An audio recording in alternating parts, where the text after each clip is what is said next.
How many Pokemon has Ash Ketchum caught thus far in his journey?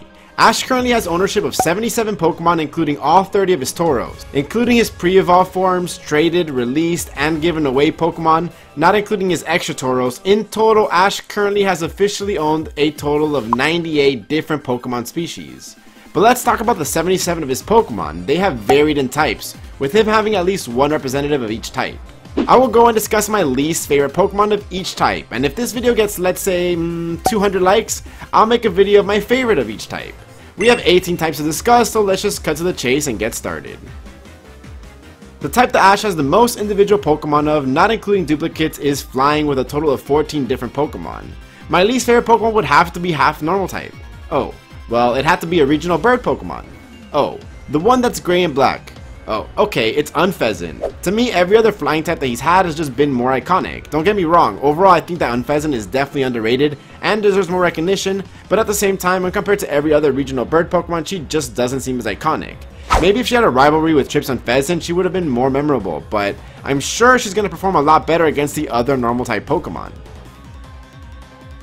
Up next for Ash in terms of having the most Pokemon of is Water, and now Water has so many iconic members. We have Ash-Greninja, Ash-Shawat, Ash's Squirtle, and Palpitoad.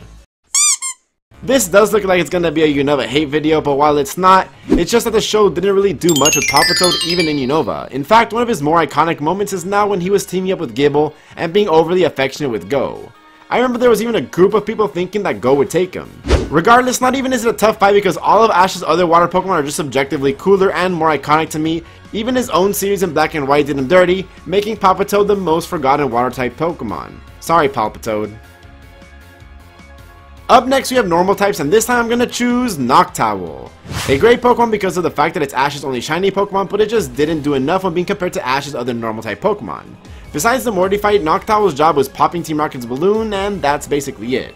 They didn't even explore much on its psychic power, so there's so much wasted potential with this Pokemon.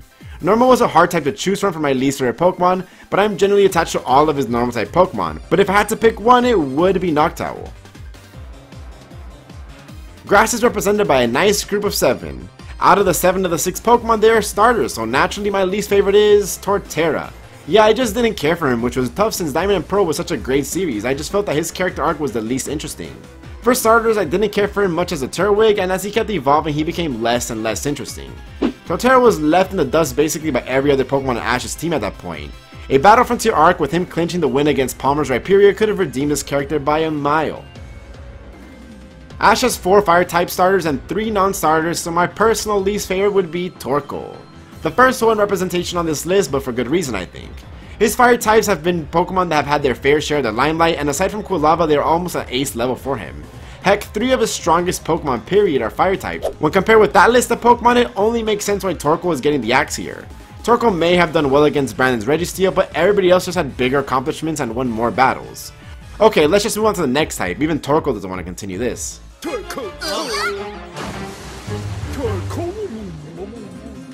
Fighting type is a little easier for me. I'll go without a doubt and say it's gonna be Scraggy for me. No matter how many times he picks up his pants, he just doesn't hold a candle to any other fighting types. The closest one is Pignite, but even then he did have a little bit more development when Scraggy didn't get much. It was cool that he bonded with Ash since he was an egg, but he just wasn't that dude after he hatched. Evolving might have helped this character, but it's sad to say that his best friend is now battling in the Masters 8 while he's in Pallet Town picking up his pants. Ground types only have 6, and out of those, 2 have already been picked for this video, so that leaves my least favorite ground type as Gible. I think Gible got screwed over because he was caught so late into Diamond and Pearl series. Had he been given more screen time or just been caught earlier on, then I think that he would be making an appearance in this video. Just like his ground type buddy, I totally loved the episode in Journeys where he became super attached to Goh and just followed him around Olive Oak's lab. Gible was another one of Ash's Pokemon who had so much untapped potential. He could have been a side-to-side ace on his DP team and learned some lessons from Cynthia's Garchomp. We move into the types that Ash has had less and less of, and next is Dragon with just 5, and one of them has already been selected. My least favorite Ash Dragon type besides that is Goodra. Sorry Gooey. He was just really cool and always reliable for Ash, until he wasn't. After they sent him back to the Woodlands and only called him back to ruin his legacy of being undefeated, he was just hard to like back again. At least Dragonite redeemed herself in the Leon battle. Goodra's performance against Clement will never be forgotten, but stacked up against Ash's Noivern and Dragonite, there is definitely no contest. Up next we have Poison, and there's only 4 of them to choose from. With that being said, I think my least favorite is Naganadel. A complete shame since in general she's a very cute Pokemon which I wouldn't want to ever let down. It had so many cute moments and interactions as a Poipo with Pikachu, but as a Naganadel it just wasn't as standoutish, of course because it stayed back in its world. Plus Naganadel's return was kind of forced, randomly showing up in one of those ultra wormholes. Muck is a close second, but all its fun moments at Oak Slab over the years push it over Naganadel in my opinion. I get to choose between a total of 3 bug-type Pokemon, and so I'm gonna have to say Butterfree. Now personally I love his OG squad of Pokemon, so it's hard to say that, and I can't justifiably pick Heracross and Leavanny over this.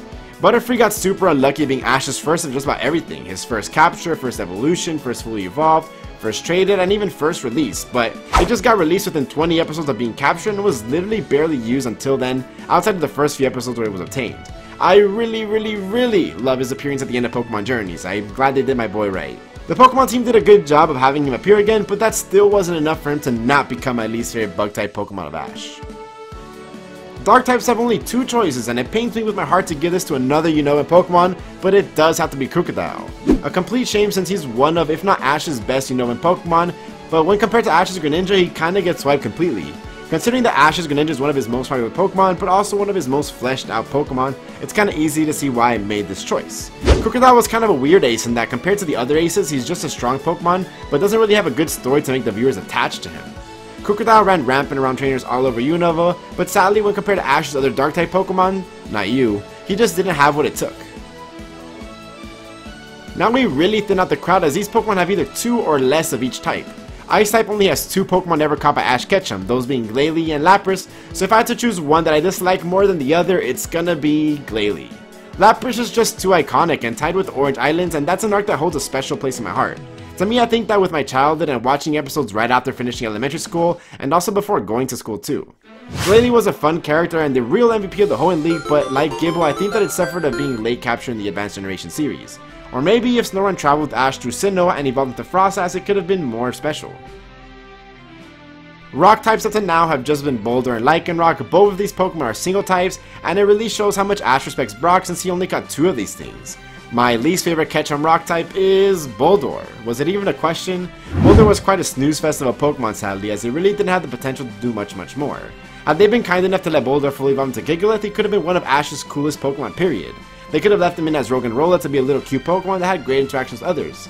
Instead we got left with it as an awkward middle stage Pokemon that had 0 personality. Lycanroc was also one of Ash's aces in Alola and arguably one of his strongest Pokemon ever, so Boldore didn't stand a chance. Steel types also only have 2 nominees, both coming from the 2 most recent anime series, Melmetal and Lucario. A Pokemon that has its own unique Gmax, and the other one is literally Ash's only Pokemon to have Mega Evolved in the anime. That means my least favorite of this type has to be Melmetal. I'm sorry, but Mega Evolution is just too cool to me, and since that goes really well with Lucario, well, Melmetal gets a nod here. And the thing is that Meltan was a really cute Pokemon, and Melmetal was a badass too, it's just that he got really tough competition, plus it's also a late capture. The last remaining 4 types only have 1 of each, so I'm gonna go ahead and quickfire them. Pikachu is surprisingly Ash's only electric Pokemon, Gengar, who was caught in Pokemon Journeys, is Ash's only ghost Pokemon, and Mimey has the rare typing of Psychic and Fairy and is Ash's only Pokemon of either of those types. Good for you, Mimey. Those are my least favorite Pokemon that Ash owns of every type. Were there any that surprise you? Let's break it down by region that Ash caught them in. His Kanto captures actually consist of 4 Pokemon ranging from 5 types. For Johto, we only got 1 of them to make this list, so good for you, Johto. Definitely some biased picks here because it's my favorite region and a series that I truly grew up with. Hoenn got the Fire and Ice combo going. Sinnoh had the ground Pokemon due on this list, but Sinnoh was the ground region to begin with. Unova unsurprisingly made a total of 5 Pokemon on this list. Kalos only had 1 with Gui448, Gudra. Alola got 2 Pokemon on this list, both of them basically being legendary Pokemon. I guess it proves that even legendaries aren't safe from this list. And finally, Galar Pokemon got 0, but I guess it's not hard when there were only 2 of them in total.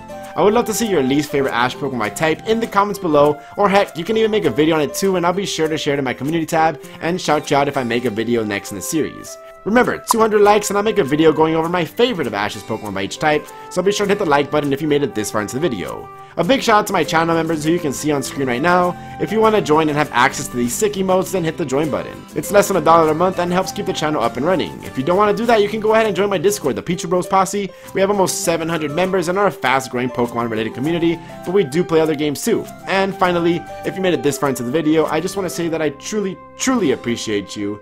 But with that being said, it's been your boy Luap, and I'm out. Peace.